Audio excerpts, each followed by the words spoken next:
Good afternoon, everyone. Thank you. It's always nice to hear a response to that. It's usually just rhetorical, right?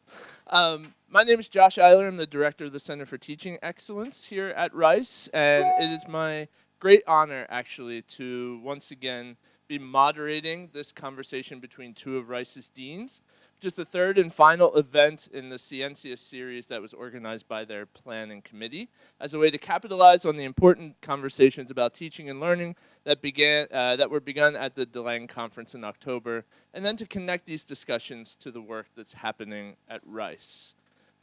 Joining us today for this final conversation is Sarah Whiting, who's the Dean of the School of Architecture, and this is also the William Ward Watkin Professor of Architecture. Sarah possesses an indefatigable curiosity about how individuals constitute a public, and more specifically through what forms, architecture and urbanism, that public manifests itself and is, in turn, formed. In her writing, her teaching, and her practice, Whiting focuses on architecture's public audience and how architecture can engage that collective subject. She's been Dean of the School of Architecture here at Rice since January of 2010. She taught previously at Princeton, Harvard, University of Kentucky, IIT, and University of Florida. Sarah received her BA from Yale University, her Master's in Architecture from Princeton, and her PhD from MIT. Her writing and editing have been published in numerous magazines and books, ranging from Any to Wired. She co-founded WW with her partner Ron White in 1999. Some of their projects include the La Venda Escobar House here in Houston, the Kaiwi, is that right? Business Center in Changsha, and the Golden House in Princeton, New Jersey. So please welcome Sarah Whiting.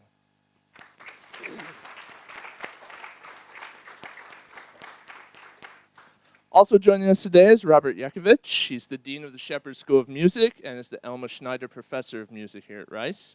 He's the fifth Dean of the Shepherd School. Prior to coming to Rice in 2003, he was the Dean of Music at the University of North Carolina School of the Arts. Dean Yankovic holds a Bachelor's and Master's of Music from the University of Denver Lamont School of Music and a Doctor of Musical Arts from Columbia University. He's held teaching positions at Columbia, Connecticut College, the University of North Carolina School of the Arts, and the University of Denver. Robert is a composer whose works have been performed and broadcast throughout North and South America. His honors include a commission from the Fromm Music Foundation at Harvard University. He serves on many boards, including the New York chapter of the League of Composers and the International Society for Contemporary Music. He served the Houston Symphony, Chamber Music Houston, formerly the Houston Friends of Chamber Music, the Eastern Shore Chamber Music Festival, the Louis Moreau Gottschalk Institute, the Wellesley Composers Conference, Speculum Musicae, the Advisory Board of the University of Denver Lamont School of Music, the Shepherd Society, and Houston Methodist Hospital Center for Performing Arts Medicine. Please welcome Robert Yekovich.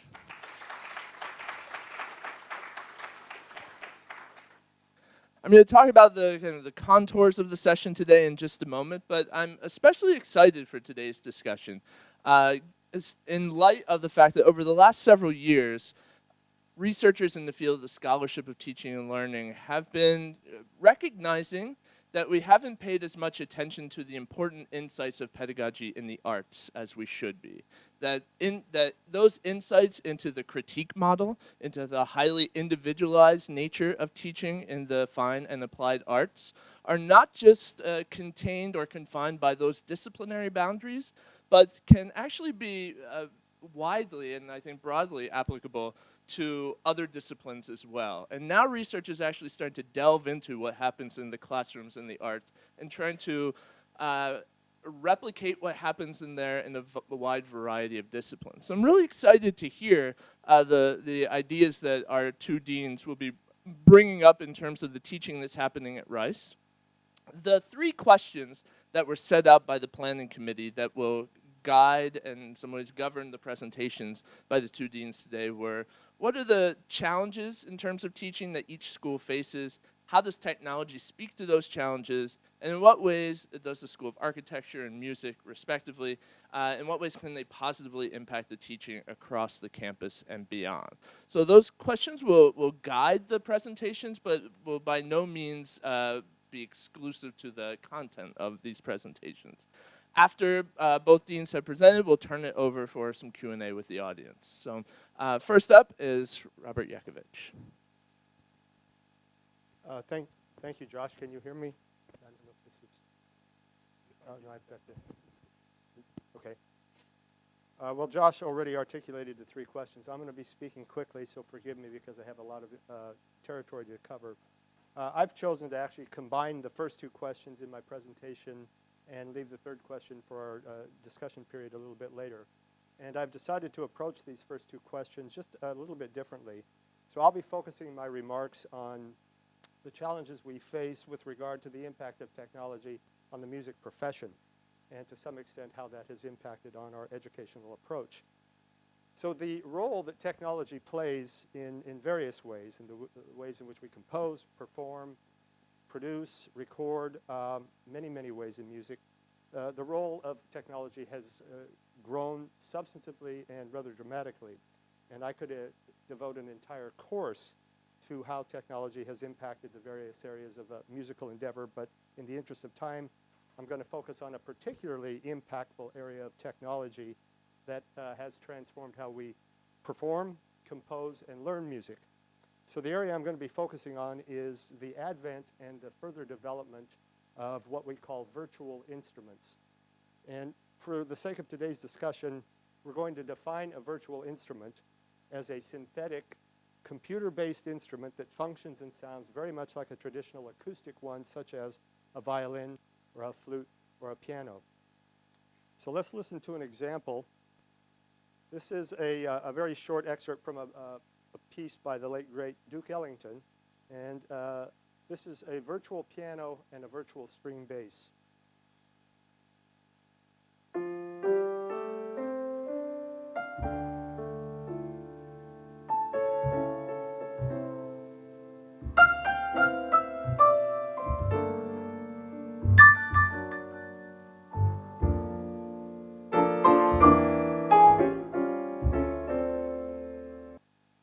To listen longer, but I'm going to have to cut it there. It's amazing. I'm sure many of you think that this sounds exactly like two live performers, and it's almost indistinguishable. The sound quality is highly refined. Performance is very nuanced. And so listening to that, we can talk a little bit about what the impact on performance of these development of virtual instruments has been. And needless to say, it's been dramatic. I'm sure many of you have gone to a hotel lounge and seen a singer with their guitar and accompanying themselves, but out of the loudspeakers one hears drums and piano and sometimes strings or whatever. And so what would have been 15, 20 years ago a quartet or quintet of musicians now is a single musician with accompanied by virtual instruments. Similarly, many of you, if you go to the movies, which I assume you do, may not even realize, unless you pay close attention, that the film scores that you're listening to are oftentimes 100% virtual instruments. Here's an excerpt from a piece by the famous Hollywood composer John Williams, and for full virtual symphony. And this is not going to behave, so I'm going to just keep going. I'll come back to it, perhaps. Anyway, it's the same situation. It's indistinguishable from just like the excerpt, the Duke Ellington excerpt we heard. It's really indistinguishable from what a live orchestra would sound like.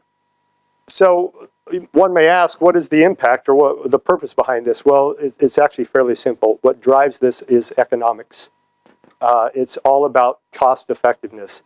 It's far more cheap and cost effective to have a computer playing the score for a film rather than 90 or 100 musicians sitting in the recording studio being paid union scale.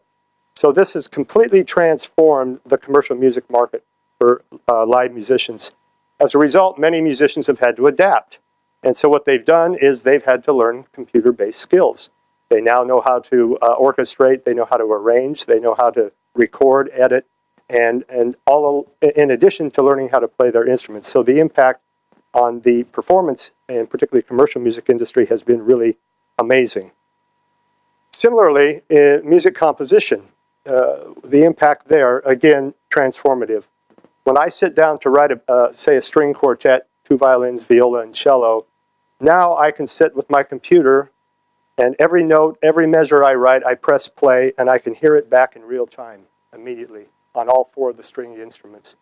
15 years ago, writing a string quartet, I would sit with the score in front of me, and I would notate, and I would try to imagine in my head what these instruments were going to sound like. And it might not be until the first performance or rehearsal that I actually experienced the piece in real time.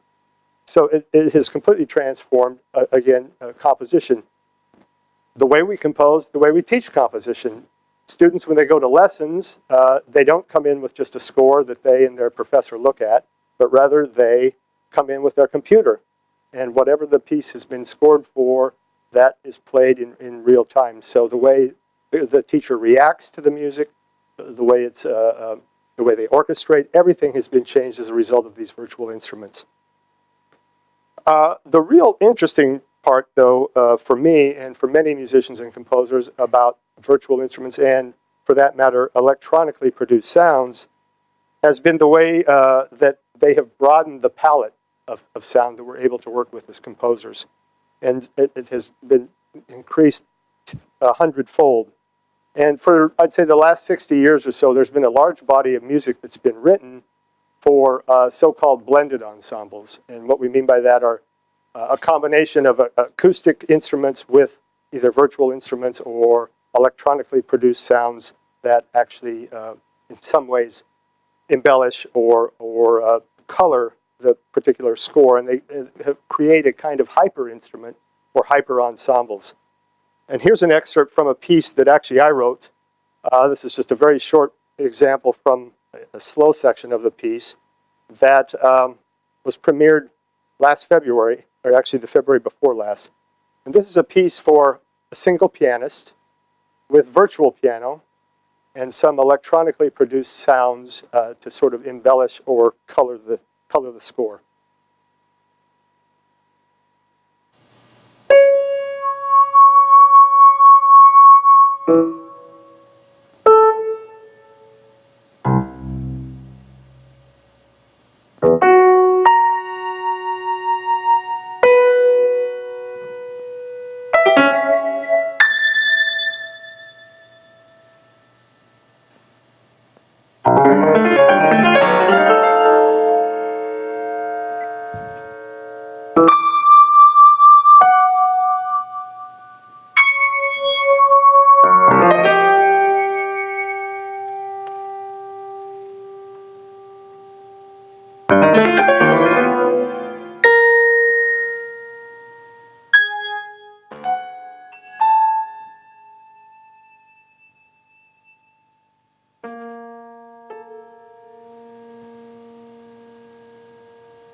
So you can see, unless you actually heard that piece or saw it, you wouldn't know which is the live pianist and which is the virtual pianist. And I assume you heard some of the little electronically produced touches of color embedded into the score to give it, as I said, to create almost a kind of a hyper piano, a hyper instrument. And this has become a huge area of exploration for composers today. So I've talked a bit about virtual instruments in commercial music and also a little bit about music composition. So what about the way it impacts the way musicians learn and perform new repertoire? And here's an example of a young cellist utilizing a new application that features a virtual symphony orchestra, as this young cellist is learning the Robert Schumann Cello Concerto. And many of you probably know, but those of you who don't know, a concerto is a piece featuring a soloist with typically an orchestral accompaniment. So this is, the orchestra is virtual, and the cellist is not.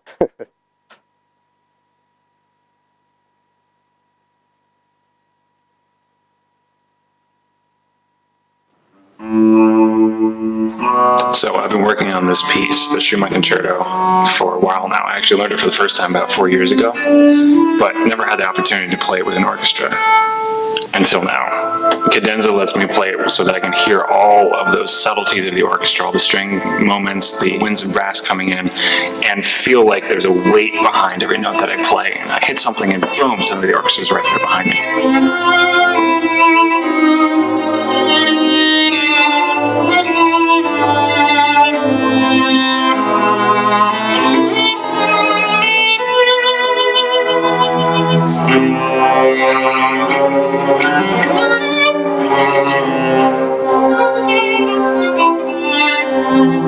The thing about the Cadenza app is it lets you really get into the heart of the music and experiment with your interpretation, because you're not just playing along with the recording where somebody else has decided how it's going to go. You get to be the driver. You get to be the one that decides what happens next, how it's going to flow, where you're going to take some time, because the app is going to be right there with you the entire time, within reason, as long as you're doing something that musically makes sense, and the same way that a live orchestra of musicians would do with you.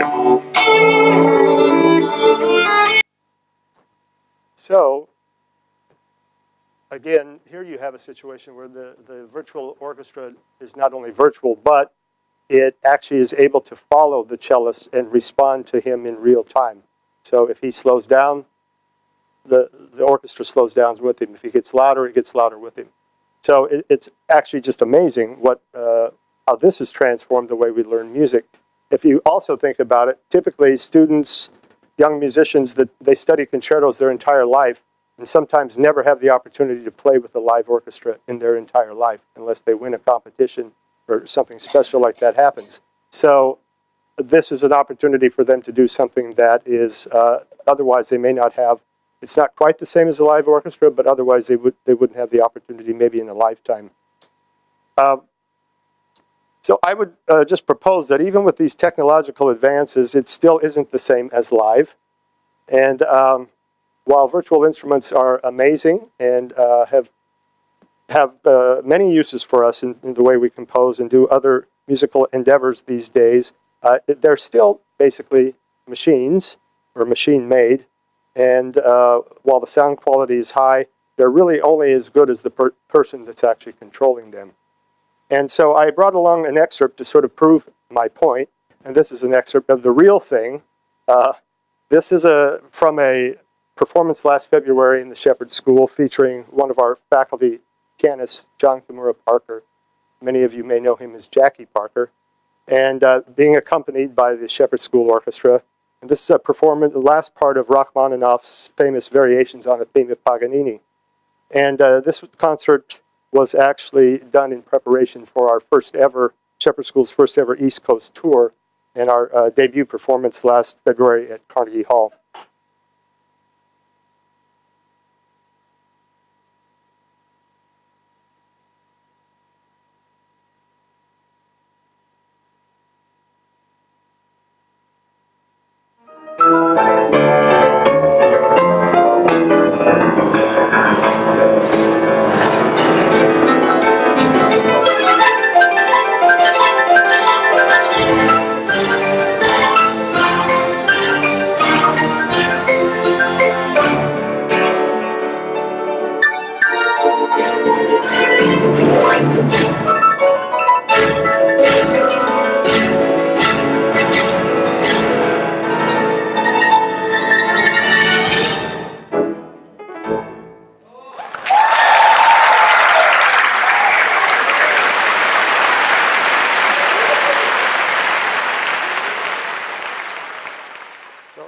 I hope you would agree that there's a special energy and a quality that's generated by human performance and human interaction and the way we experience that human interaction in live performance. So I think that many of my colleagues would agree and believe that while the technological advances have been profound and certainly transformed our profession and in many ways the educational approaches we take to teaching, I still would contend that live real-time performance and human performance and the kind of experiential learning that is derived from that remains central to our musical endeavor. So thank you.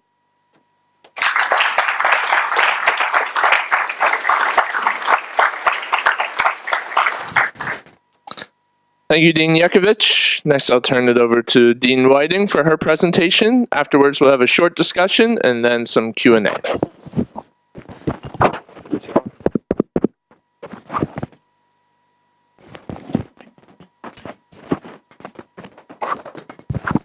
All right. Thank you all for coming. This is late in the semester, I know. And I also just want to thank Scientia. I have to say that I'm part of the programming committee that was responsible for my ending up being here. So I'm thinking to myself, how was it in that meeting in the basement of Sewell Hall that we came up with this idea and I agreed to it? It seemed so long ago, seemed like a great idea. So I'm happy to be here, but I have to say, yeah, anyway. We'll see. We'll see how this goes. So essentially, Scientia, what interests me about Scientia is that I think it breaks down the hedges, you could say, within the campus. And I think that's incredibly important for the university. And I also want to thank the Hudspeths, in particular, our front row guests, for their support of the organization and what we do, because I think that oftentimes we end up being kind of siloed, let's say, within our own disciplines. And so part of today, I think for those architects or architecture-friendly people in the crowd, that this might be a little bit, let's say, simple, but it's really meant to be, so let's say, an introduction of our field to people across the university. So this is the School of Architecture, our one-department school, and this is how it's often referred to, let's say, on the campus. It's like, that's the building with the lights on all night. So not long after I started teaching and deaning here, I was in the academic quad and I passed one of the tours happening, and I heard the tour guide say, here's the School of Architecture, students go in, and 6 years later they come out, and then they walked on. I said, oh man. So this sort of sense of like they go in and something happens and then they come out. And so I figured this is probably worth letting you all know what's going on inside. So it's hard, I think, for people outside architecture to have a sense of what architecture is. I mean, I grew up with the Brady Bunch, and maybe that had an influence on me. I don't know. We never really saw much of what Mike Brady drew. A generation behind mine maybe understood architecture through the Simpsons episode where Marge sends a letter to Frank Gehry asking him to design a city hall for Springfield. He takes the note and crumples it up in disgust and throws it on the ground, and then he says, "Genius!" So that's maybe another way of teaching people what architects do. So there's this assumption that architecture is a sort of drawing on a napkin. And so I'm going to respond today to the questions of architectural production and reception, the challenges and the opportunities of technology, but also just of architectural education or questions of production and reception for education and for practice. So if you go inside the School of Architecture, that's where we are. That's the entire School of Architecture packed into one room. Usually we actually take over the entire building, but the first day of school every year we pack into one room for a school photo. Within this group, within this one building, there are many different degrees happening, and this is where the higher administration sort of glazes over because they still haven't quite figured out how it is that this small department, small school has all of these different things going on. So there are 3 different undergraduate degrees going on: the Bachelor of Arts in Architecture, the Bachelor of Arts in Architectural Studies, the Bachelor of Architecture, which is a professional degree, and then the Masters of Architecture. There are 2 different tracks, and then we have just introduced a Master of Arts in Architecture. So now I've succeeded in getting you all to glaze over. Essentially, this is the sort of interesting thing that there are many different ways of teaching architecture, or we have many different tracks, let's say, of teaching architecture within the program. And the teaching of architecture is a fascinating thing. This is our undergraduate curriculum. And essentially, it's a combination of 3 main areas, which is history theory, technology, and practice, and then centered around design, let's say. Then the green are electives. Those are things that everyone can take. So these are those are the three broad areas. In the graduate curriculum, it's much the same. It's a shorter period of time. So to simplify it, you can say that at the center is design, and that is surrounded by history and theory, technology and practice, which you could say, in a way, is like saying that we're a combination of humanities, engineering, and social science. So as I told Bob, I'm essentially going to argue that in answer to the interdisciplinary part of the question of the three questions, that architecture is at its core an interdisciplinary form of education. So again, this is the curriculum set out. So this main piece is the design piece, which takes up the majority. That's the point where all of these areas are synthesized. So that's one challenge, let's say, is just how do you teach the different components of architecture that make up what architecture is as a form of education. There are other challenges, which is, as we know, the world has gotten a lot smaller, and so in this shrinking globe, and this is just an image of the time it took for travel in the pre-1840, the time it took to go, the ships and horse-drawn coaches were 10 miles an hour to the rapidity of travel today. Essentially, the argument that the globe is much smaller. As a result, we actually are, let's say, both have the opportunity, but also the obligation to know other cultures and know how to design for other cultures. So that's yet another part of education that we have to build into, the architectural education. So that's, let's say, a challenge and an opportunity. But what is, how do you think about architecture? How do you qualify what architecture is when you have, for example, these are two examples of public libraries, the central library of two cities. So it's Chicago, 1991. This is Hammond Beebe Babka, and Beebe, for reference, is the architect of the Baker Institute here at Rice. And so that's the Chicago Public Library that was built in 1991, and then the Seattle Public Library built in 2004. So think about teaching students or getting the public to try and figure out what architecture is. Here you have two completely different examples of what a library is for a city, a central library for a city, right? One has historic references, is centralized in its form, is classical in its references. The other one is let's say, more technologically adventurous, and tries to bring forth a new typology for what a library is for a city. So here you have, and so again, a question of I'm trying to, let's say, very quickly show some of the challenges of just what it means, not just with technology, but generally in our discipline, what it means to teach what architecture can be. Or think of the sky space here in the specifics in terms of designing that space for the effects that happen within that space. And so that space is considered in terms of the space that you're inside, the space that you're on top of, the way that the lighting works, the effect of the plane of the ceiling / roof that's above you, the light plane that's hovering above you. Now, we teach all of that.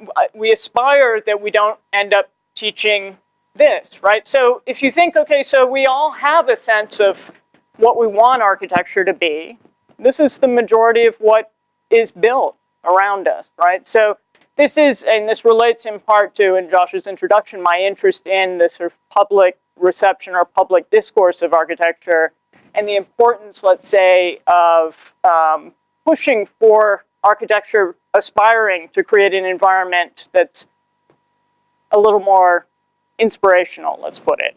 Now that's a challenge, because how do you convince people to, let's say, invest in architecture or push architecture forward? It's a big investment. It's a world that you're constructing beyond for yourself. It's not like buying a shirt. For yourself, it's something that has an effect on the total environment. And it's not something that you can test drive, typically, right? So that it's not, when you explain to students how it is that they're going to try and have to convince a client how to invest in architecture, it's not like they can take a used car and take it around the block and decide whether or not they want to invest in that. So there's a whole importance to teaching students how to, let's say, how to, I don't want to say how to convince or advertise, but in a way that's part of it. How to, what it means to receive and invest in architecture. Because if you if you don't do that, you can end up essentially with simply repeating the past in a false form where it's no longer appropriate. So if here you have colonial architecture from the 19th century or 18th century, sorry, and then colonial architecture from the 21st century, where architecture is no longer appropriate, but since it's familiar, it's sort of the equivalent of a test-driven car or a used car. So part of what we need to do in teaching in the school, part of what we're doing in our building, is teaching students how to make evaluations of their own and how to then make those arguments convincing for a broader audience. So part of what we do is focus on questions of judgment, questions of argument, questions of a discourse around architecture, of how you create an audience for your architecture, how you create a platform for your architecture. And so the teaching that's going on in Anderson Hall isn't just about individuals designing their individual building, but a whole collective discourse about it. So a little more specifically about how that happens. This is a studio, and if you go back to the curriculum, the thought of the curriculum charts, essentially the design was the biggest part of the time that's happening in Anderson Hall in terms of an architectural education. Design is where that synthesis is happening of the different disciplines, and design happens through different tools. So it can be through crafting things hand done, through diagrams that translate information into visual terms, through computer models, or through physical models and drawings. And projects are defended each year, each semester, to a jury that comes in from the outside. And so, and in fact, that's next week in the school, and that's open to the public. So for 4 days in the school, all projects are being looked at publicly and being argued in front of a team. And so what are the tools by which a project is designed? What are the technologies at play? The long-term kit of parts of how we actually convey architecture or construct a representation of architecture so that we can judge it and so others can receive it before it's built as a built form are drawings and models. And so here you have elevations, a section, and a plan of the Pantheon in Rome. So that's a drawing techniques that we learn as architects of sections are if you cut the building and look down just at the plan of the building, at the floor of the building, or a section cut is like peeling away the wall. If you think of one of my favorite reference books, What Do People Do All Day by Richard Scarry, the number of sections where he shows what goes on in the buildings, in the different houses, or of the cruise ship, which is the centerfold of that book, still a strong reference for me. So these drawings are a form of expertise that is within our field that we learn and that we then translate for a public audience. Or models, a physical model built of these buildings. Or to pull away from the Pantheon for a minute, this is a model that's in the Menil collection that they use for designing the exhibits. It's a very big model, but it's still a model of the building where they can essentially, as a representation, plan the exhibits in there. And you can think of a model as a dollhouse. It's essentially moving around the pieces and understanding it as a representation of a building. With new technologies, we're able to actually form models that are more sophisticated through softwares. So you can form a model of the Pantheon that digitally that's extremely realistic. This has pluses and minuses. On the one hand, it's opened the possibility for us to work digitally to create complex relationships among components that create it's a little bit like, let's say, an Excel spreadsheet that's live. This is a form of software that allows you to have, choose windows, for example, a facade system that can correspond to the rest of the building system, structural system that you have in play, again, like an Excel spreadsheet, where the components talk to each other. So you can do more complex things. As an architect, as a small firm, this is actually from Ron's and my firm, so it's a small firm is able to produce things that previously were produced by large offices. So that's a plus with new technologies. Or if you think of technologies being able to produce whole worlds and representations of worlds that are more complex, you can look to gaming software. Here you have Grand Theft Auto, or let's put a woman on the stage, and a more modern reference, Mirror's Edge. So through these softwares, more complex softwares, you can form more and more realistic environments, let's say, and the imagination is rendered almost real. So again, this has pluses and minuses in the sense that on the one hand, you can get closer and closer to reality, so the aspect of a possible test drive is maybe made more possible. On the other hand, the amount of time that it takes to do these digital representations is an enormous effort. That's actually something that I think that Bob and I could talk about in the discussion afterwards, is the sort of assumption of ease that happens with the virtual or the digital, and yet the amount of manpower that goes into creating those environments in order to construct those realities. So that's one set of sort of technological opportunities and challenges. Another is simply, we can do all this production, but we have a particular challenge in architecture, which is, does anyone even notice? So in 1937, Walter Benjamin, or 36, Walter Benjamin famously noted that architecture is experienced in a state of distraction, that the public, for the most part, doesn't actually really pay that much attention. This is a photo from the 1930s by Cortez in Paris. Today, that's even worse, right? I mean, if you think of, so we do all this work, we try and do something that will be better than a crappy strip mall, and yet who's really paying attention, right? So this is also part of the challenge of simply getting people to pay attention to why architecture matters. Now, to address the disciplinary question, I would argue, and I have argued, and I'll continue to argue, that architecture is absolutely touches everything. It's the most generalist discipline. So architecture, but in part because architecture organizes life, right? So the configuration of spaces has an effect on all aspects of the world. This isn't a new idea. In 1968, Hans Hollein famously proclaimed alles ist architecture, architecture is everything. And he made an argument whereby he said that, you know, you could take a spark plug and see that as a model of an innovative new office building, for example. Or architecture is, if you understand architecture to be your entire environment, you could conceive of simply spraying a perfume in the air, and that would be creating a new architecture, an entirely new environment. Arguing ultimately that even a drug which can alter your state could be understood as a form of architecture because it changes your environment, right? So if you think then of the challenges of teaching architecture, that architecture is everything, then you include, you sort of increase your disciplinary boundary where going from originally the notion that architecture could be humanities, engineering, social science, with design being the synthesis of all of these, essentially I would argue that architecture covers everything with design as the synthesis of everything.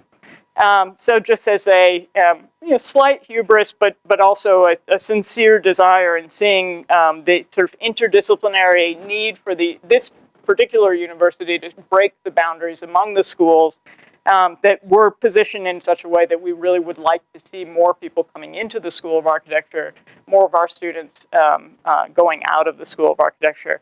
All to say that essentially what happens in Anderson Hall is a little more exciting than people just coming in and going out 6 years later. And we welcome you to come in and check it out at any time. Thank you.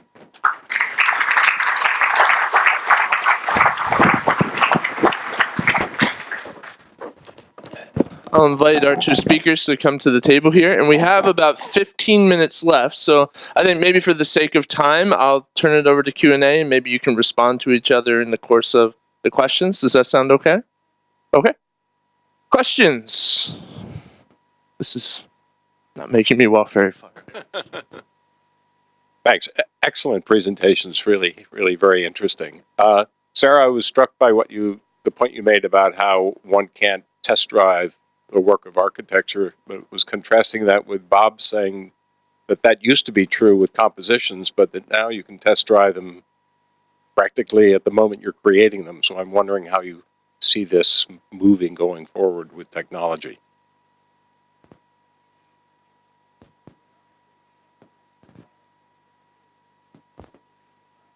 The ability to, thank you, to technology. The ability to have that at your fingertips, and it somewhat parallels some points that Sarah made. There's a danger to it as well. And while I can have the violin at my fingertips, I have a violin that can do things that real violins can't do. And so the danger is to write things that aren't necessarily idiosyncratic for an instrument, and to in some ways misunderstand or miscalculate. So I think there's a certain danger in that. But to your point, Jim, yeah, I mean, it's amazing what how that transforms the way we approach the art itself. And I don't know, for architecture, I would imagine if it's not possible now to completely test drive it, it may be 10 or 15, 20 years from now. In a funny way, I think, and this speaks maybe to what you were saying in terms of the risk of eliminating the idiosyncratic aspects, maybe that would happen in a live performance. That there's an assumption that you can test drive everything, that you can model everything architecturally or with virtual music. And thereby, therefore, you actually never experiment with the real thing. You're constantly trying to imagine or predict every kink that could happen. And I think that actually smooths out or dumbs down the process, which isn't to say, oh, I advocate going back to building bricks on and mortar without actually being a veneer, let's say, but that we should be cautious of the assumptions that come with the supposed ease of modeling or test driving. There was a question all the way back. All right. Michael? Yes, Michael.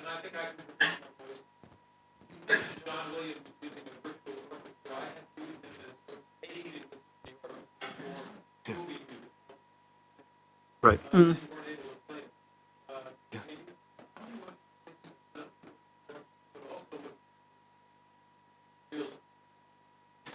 Well, actually, I think your point about John Williams saving the symphony orchestra is more correct, because the example I was going to play was actually synthesized by someone at that particular software company taking a John Williams score and making it virtual.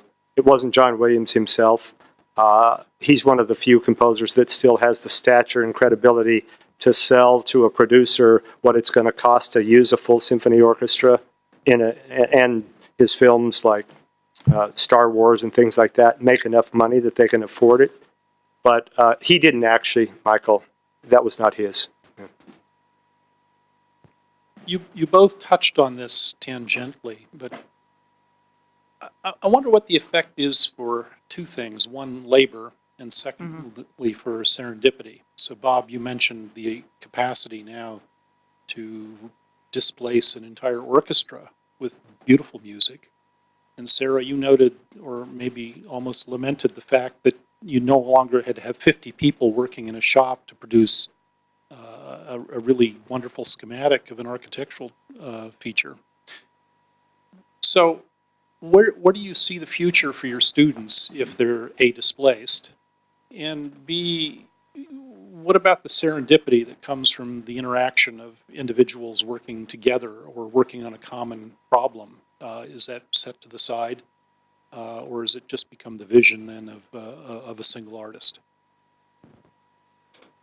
I'd actually respond in your first or your second question first, the serendipity question. As I said at the end, I still think that there's something about experiential learning and meeting with other humans, and sitting in an ensemble in music's case, and looking each other in the eye and reading each other's body language, and the person next to you plays it a little, a little louder, and you respond. That I think we're many years from being able to replace that experience with purely on technologically. So I happen to think that's still a very valuable, and in music a particularly valuable way to learn. As far as the first part of your question, I think, as has happened in industry and other areas, the way they used to make cars, they had people on assembly lines that now are all done robotically. I think we probably don't have much choice but to adapt. And so, as I said, musicians in many cases have had to equipping themselves with a lot of computer-based skills that 20, 30 years ago were not that important, in the commercial marketplace particularly, is just something that we're going to have to adapt to. There's still a whole area of music, albeit a sort of a small sliver, that orchestras are thriving, even though we hear that they're not a lot, but a lot of them are, and there still is a world for that kind of music. But I do think that there's a certain part of it, and I think the commercial industry is particularly where this occurs, is that we have to go with the changes and figure out now how do we become useful? What is our role now that the old role has sort of expired?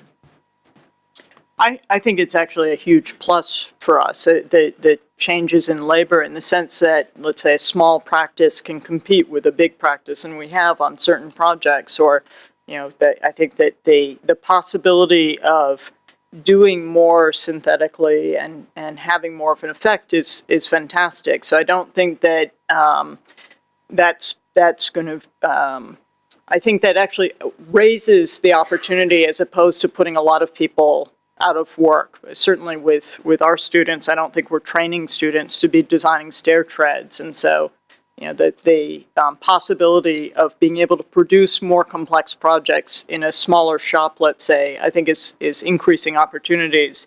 I think that again, where I have an issue is with the amount of labor that goes into highly realistic representations and I would argue, the waste of that labor. And so I think that the challenge we have, but I think a sort of exciting one for us to take on, is that of helping to transform different possibilities of representation and expectations for how architecture is understood by a broader audience. And so if we can convince people that they're capable of reading different kinds of representations, that they don't have to just read absolutely realistic digital representations, then we could actually produce, in fact, more with a smaller labor force, let's say. I was struck by how I would say, to some extent, both presentations and the representation of technology relied on earlier forms of technology to make that distinction. Obviously, the instrument, whether that's the plan and architecture. I'm curious in that sense.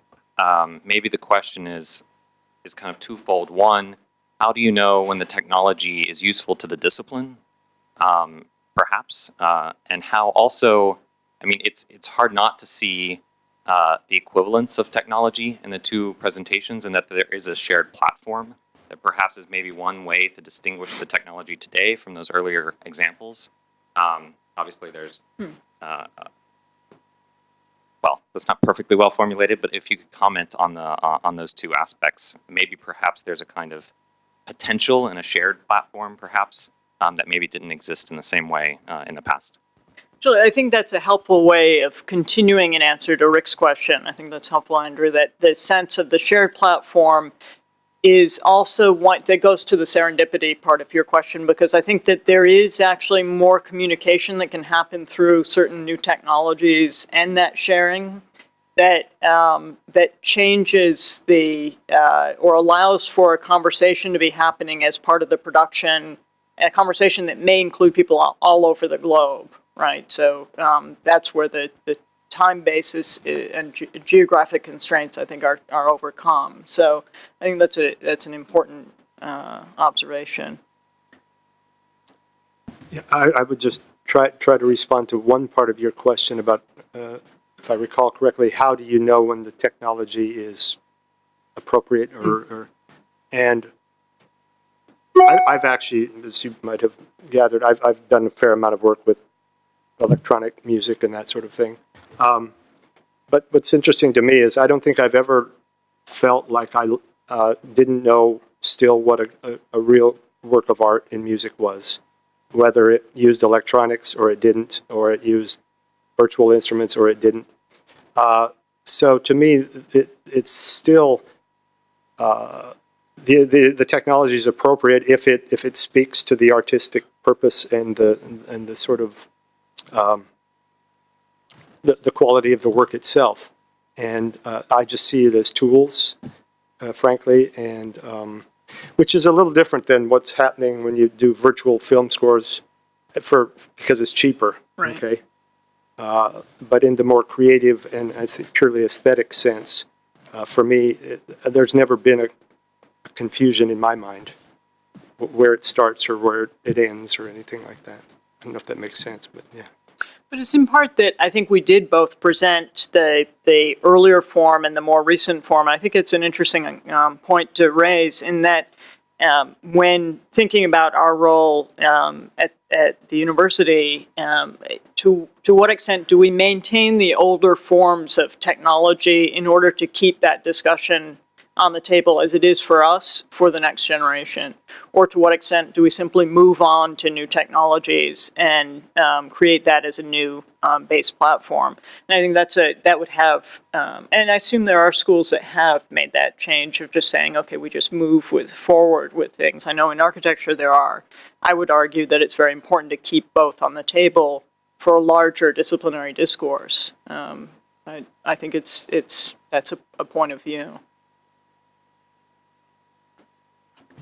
I wonder if you would comment on the tension or the difference between the education of a scholar in your discipline and the training of a professional. That both architecture and music have these two different dimensions. Also my own in engineering, where we have sort of the scholarly educational side, and you also have the professional training side, both of them being necessary for the discipline. Well, in our case, Sid, still very much central to what we do is the educational sort of side, and the degree to which we expose our students to sort of technology and those kinds of things that are more, as we call them, career skills or career enhancement skills. That's done more in the form of electives at the graduate level, but still for us the focus is on learning how to really play the instrument and learning great repertoire and all of the real core of what music has been about for many centuries. So that's still by far the focus of what we do, but you can't ignore also what's happening out there and thinking that you have to, at the very least, make students aware of these other areas. And I think it's sort of part of our educational responsibility to, as I say, at least make them aware. But it's not our students, if they can't really play the violin or they can't sing or they can't play the cello, then it's not going to probably work. I don't care how good, how conversant they are with software and those kinds of things. So that's still really core, at least for what we do. I think the combination, Sydney, is absolutely what's the thrill of being here.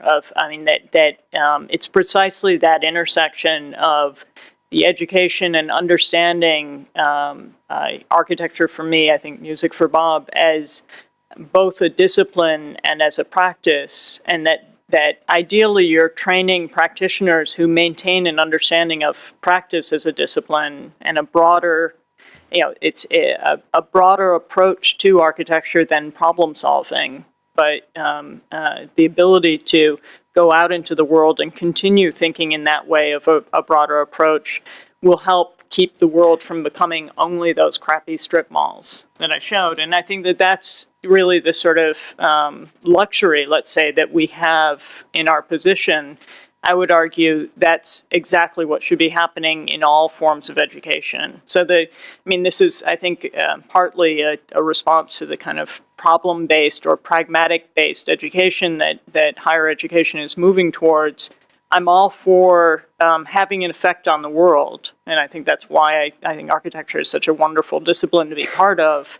But if you do that at the expense of thinking of larger problems in a larger intellectual context and cultural context, then you're really robbing the world of a future that's more meaningful.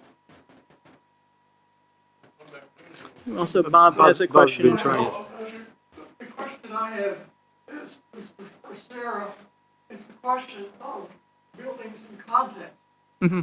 I was so struck by the Seattle Library, partly because it was among a whole lot of traditional buildings. Do you record that as a bad place to put something like that, or a good place to put something like that? I would argue that the Seattle Public Library is actually a contextual building. In part, it's in the downtown of Seattle, where there are actually a lot of modern office towers. And so the fact that it's a glass tower that's skewed is, it's less foreign than it may first appear. Well, in the picture, it looked like It's- the other buildings in the picture was nothing like it. Yeah, and I think that one was the problem. But I mean, no, I think that the other building in the picture was sort of like the Folonial example. It was a faux example of a tower pretending to look like a historic building. So I think that the other thing is that the angles of the Seattle Public Library are in part to give views of very specific parts of Seattle from the building. So seeing the water, seeing the mountains.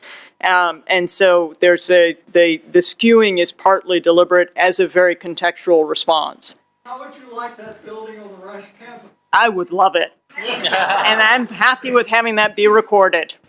So, Neha. Yeah, I think you both contend in each in your own way with issues of longevity and perhaps bucking fads, which is kind of connected to the earlier question.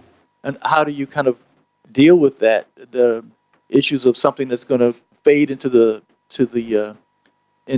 oblivion soon or later? So I'm just curious as how that factors into your training. I think that's a really interesting question, and one that it makes me wonder, has that come up with some of the previous discussions with the other disciplines, or the other deans? Because there are fads, obviously, in all forms of academia, right? Fads of modes of learning.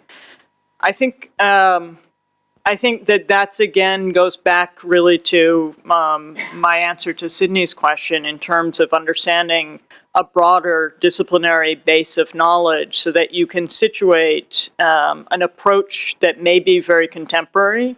You could situate it in vis-a-vis a longer trajectory. And if that goes out of fashion, that situation becomes kind of clear in that timeline, let's say. But I think that it partly means that you can't be dogmatic even with the things that you do like. So I like the Seattle Public Library, but that doesn't mean that in 20, 40 years, that's all I think should be built. So, but I think it's a very important question in all of the university. Yeah, no, I was just trying to think about the times that we've tried to adjust to what I would call a fad, and I couldn't really think of any, to tell you the truth. We have ongoing, robust discussion about should we be changing this part of the curriculum or that in response to particular market trends or that sort of thing, and it's lively debate. But I think, and that's good. I think that's healthy, and you need to do that, and it helps clarify when you should adjust and when you should stay the course. And so I would advocate that we continue to do that. And and I would say that most times, if you engage in that sort of healthy debate and assessment, that you usually come out of it. I'd like to think we come out of it not falling victim to doing something that's trendy, but for the most part have managed to navigate through with staying what I think is the right course. So that's how I would respond to that. Both of you touched upon kind of the danger of creating or imagining things that can't be actualized, like through hyper-realistic renderings or the virtual instrument. But, sorry, how do you keep students from getting overwhelmed by the existence of this, and how do you make it a productive part of the curriculum? Are you overwhelmed right now, honey, huh?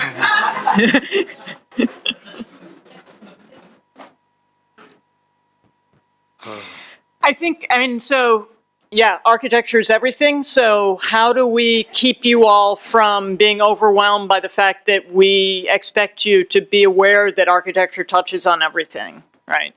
And I think that's an interesting challenge for us as educators is exposing you to all the exciting aspects that architecture touches upon while reining you in to keep you from getting lost in that wide horizon. And so I think if you look at the curriculum that we're putting you through, that you'll see that we, in the earlier years that you're in right now, we're exposing you to a lot of things, in part to say, okay, you know, you, by the end of your career here at Rice, when you finish with the B.Arch, you're going to be a little clearer on saying, this, you know, that big list of blue words, some of them are more meaningful to you than others. And we expect you to have sort of directed your path through it by that point. And I assume the same is true in music, that there's a vast amount of knowledge. And that's true in every discipline, but I would argue that architecture's breadth, you're right, it can be a little bit of a trap.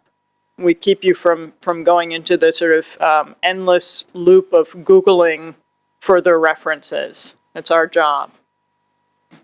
Yeah, I think my response would be similar. I would like to think that the kinds of values that we hope to instill in you and the sense of judgment that of what is substantial and what is meaningful, that would guide you so that you wouldn't necessarily become overwhelmed in the wrong ways with whether it's technology or other things, because you understand what the goal is and sort of what it means to work toward that, and that guides you along the path. And so I'd like to think that's the way we teach in the Shepherd School, and the kind of I guess the kind of sense of inquiry and values that we try to instill in our students.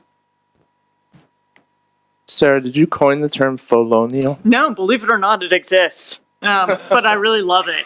It's one of my favorite new words. It's it. We soon have to move out to the delicious hors d'oeuvres and beverages that await us. But before we do, I have yet to use my privilege as bearer of the microphone in any of these 3 sessions to ask a question. But I want to do that this time because I think there's something in both of your presentations and in this discussion that gets to the heart of teaching itself. And even moving beyond the purely active nature of both of your disciplines. I mean, playing an instrument and designing and building their active pursuits, right?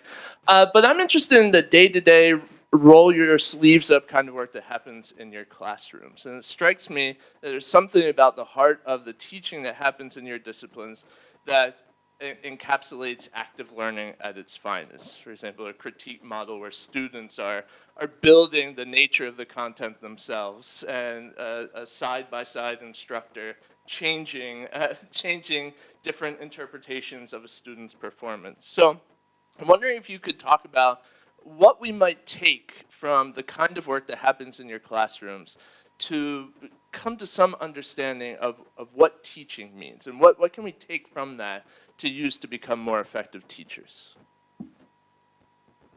That's a big one, I'm sorry. I was thinking, you're closer to him.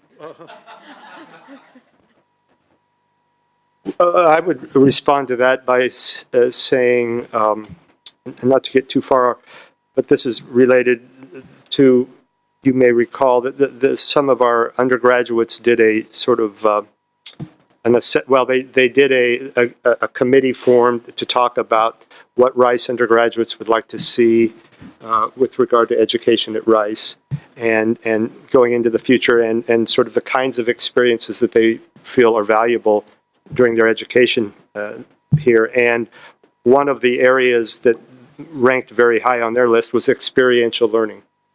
And so I think that that is something certainly in music, but I think across the entire spectrum of education is the degree to which we can increase that kind of learning and make experiencing things a big part of the way we educate. And as I said, obviously it's almost the way we educate in music. But I think that translates to a number of different disciplines and academic pursuits. And so that would be my response. I think it's I would definitely agree with that, but I think that maybe this is the flip side or the positive side of Grand Theft Auto or Mirror Edge. The idea that part of what one can do in architecture is fabricate a whole world. And I think that jump, the idea that one's education is fabricating a world is maybe easier in our discipline because that's part of what we're training people to do explicitly. But making that articulate across the university that's, I think, what education is fabricating new worlds of knowledge or of disciplinary innovation across the university. So that would be one thing that I think could be translated from our field very easily to other fields. It's something that's fairly natural for us, maybe not at the degree of Grand Theft Auto, which I've never played, by the way, but looks kind of interesting.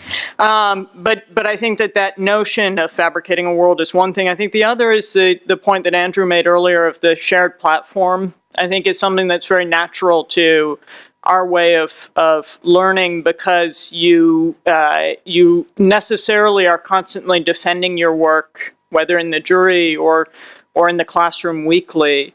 And so what's become very hot in education for other fields of that kind of shared platform is something that's actually quite normative for us and I think integral to our education and important. So again, as I said, the final reviews that happen in the studios every semester are public. If people want to come to those are next week, and they're actually very interesting to see and understand how that form of education is normal or has been going on for a while within architecture studios.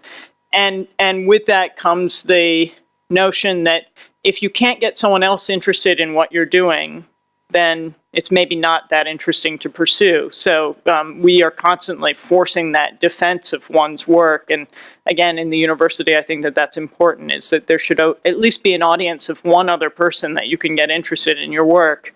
And for us, that's obligatory with every project. So those 2 points, I think, would be my answer. Thank you both so much. If we could thank our speakers one more time.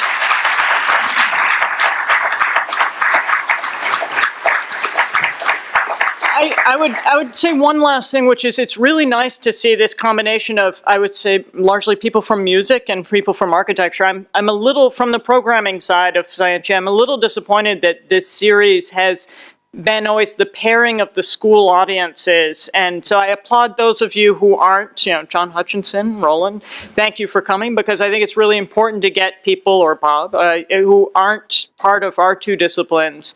But for now, I would say at the reception, musicians should talk to architects and vice versa. A good note to end on. Thank you all very much.